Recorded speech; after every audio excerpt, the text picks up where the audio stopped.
Okay, Volume 9 of the Bible Story by Arthur S Maxwell.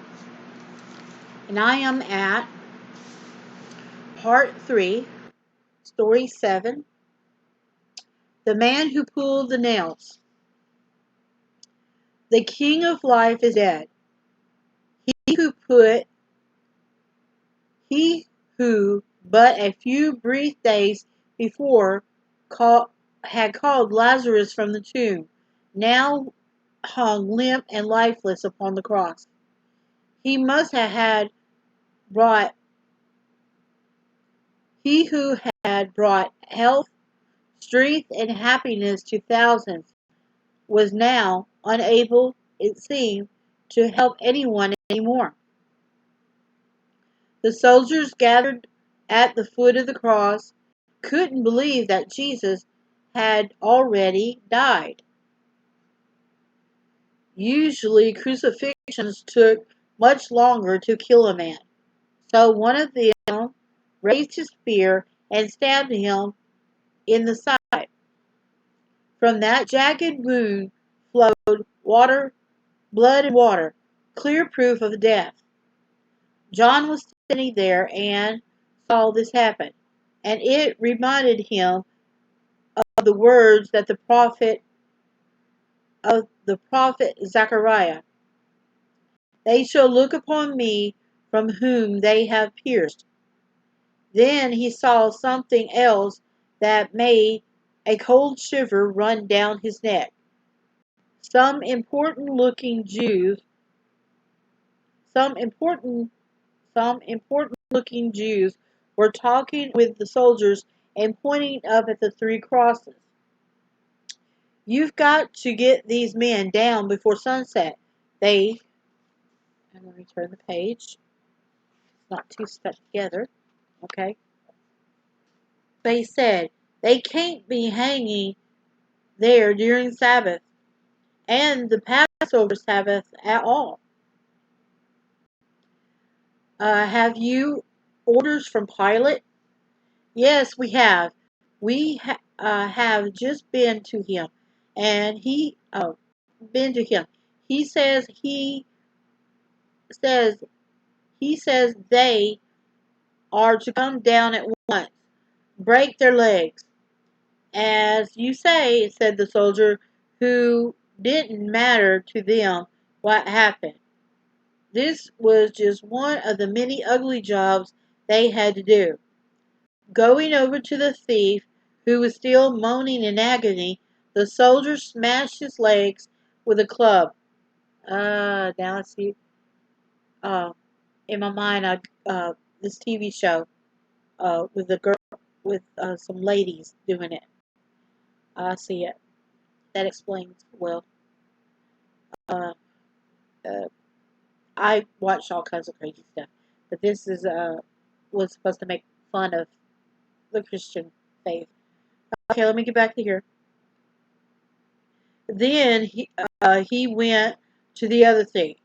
Perhaps this one whom Jesus had promised land, promised, had promised paradise, and did the same.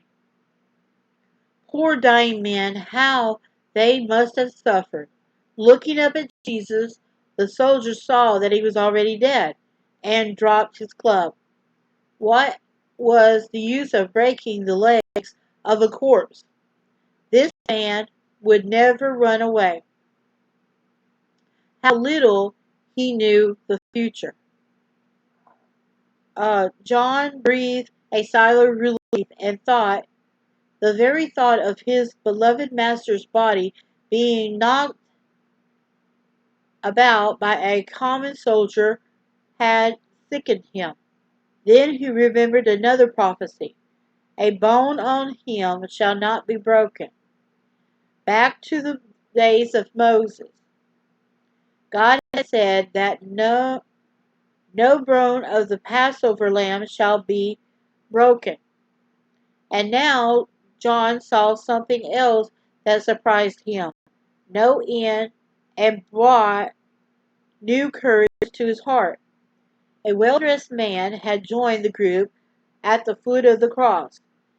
His noble bearing and rich robes told that he was a man of wealth and importance. Behind him were his servants bearing ladders and and a white linen shroud. The man's name was Joseph of Arimathea. I know that word. A member of the Sanhedrin. Good and just, he was one of the few who had not voted for Jesus to be put to death. He was, in fact, a secret disciple of the Master, looking for the kingdom of God. The soldier listened to him with respect. I have come from the body of Jesus of Nazareth, he said to the centurion. Pilate has given me permission to bury him. The governor has so informed me, said the centurion. He has already checked to make sure that the Galilean is dead. As the servant hoists the ladder against the cross, another kindly-looking gentleman approached. He, too, was well dressed and of noble appearance, and his servant bore a heavy jar of spice, a mixture of myrrh and aloes, about 100-pound weight.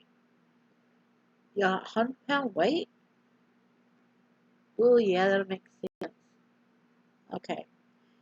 He was Nicodemus, the other member of the Sanhedrin, the very one who had once came to Jesus by night and to whom the Master had said, God so loved the world that he gave his only begotten Son, that whosoever believeth in him should not perish, but shall have everlasting life.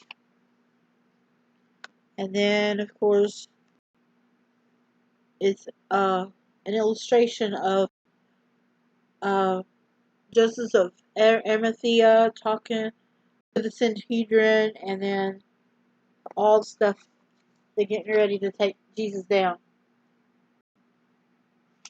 And there's the illustration of them getting ready to take Jesus down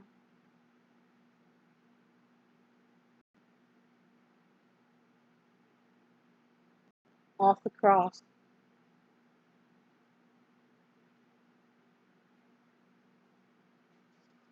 Okay?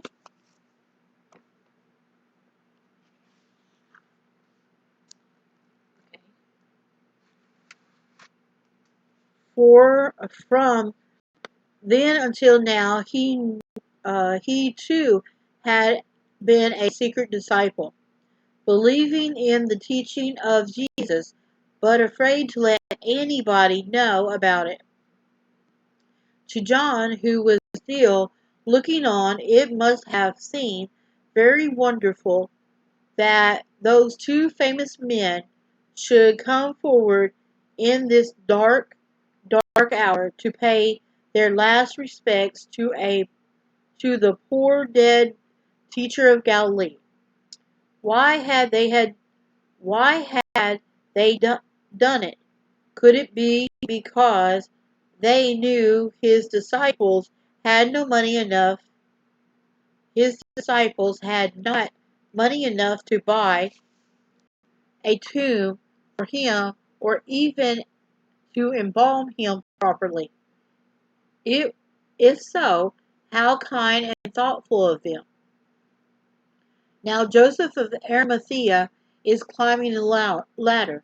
We know he went up himself because the Bible said he took him down.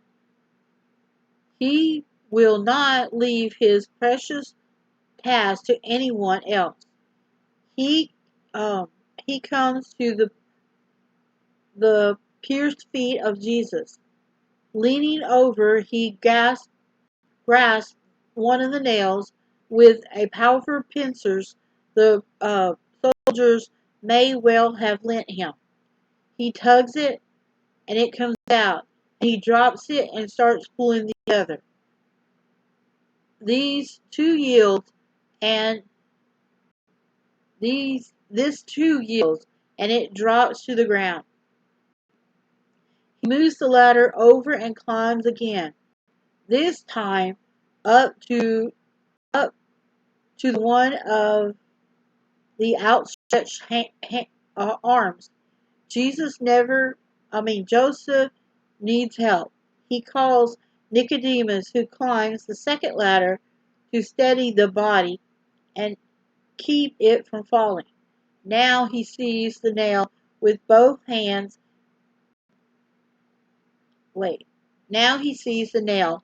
It holds the hand to the wood, and he's on it and all with all his strength. It comes out and the arm falls. One final pull and the last nail is out. The other hand is free. And now, very slowly, step by cautious step, these two grand old men bring Jesus gently down from the cross, perhaps with one limp arm around them, as though they were saying, "Thank you, friend, for coming. Thank you for helping me." Okay, wait, rewind. Um, Bring Jesus gently down from the cross, perhaps with one limp arm around them, as though he were saying, "Thank you, okay, thank you for coming, and thank you for your help for helping me." Secret disciples they may have been before, but never again. From this moment, their names would be known, loved, and honored all around the world.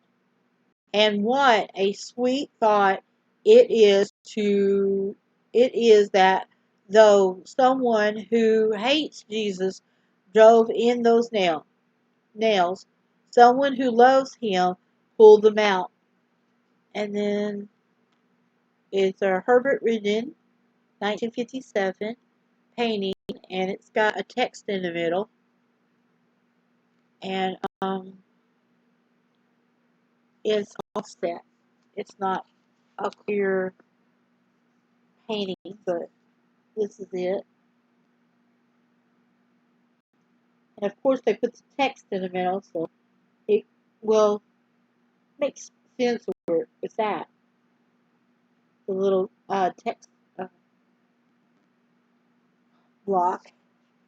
Okay, and the caption reads, "They were cruel hands of hate that nailed Jesus to the cross of Calvary, but his hands that took his body down and prepared it for burial were hands of tender love and sympathy." Okay, and that was the end of part 3, story 7. And I'm going to take the break and then be back in just a minute.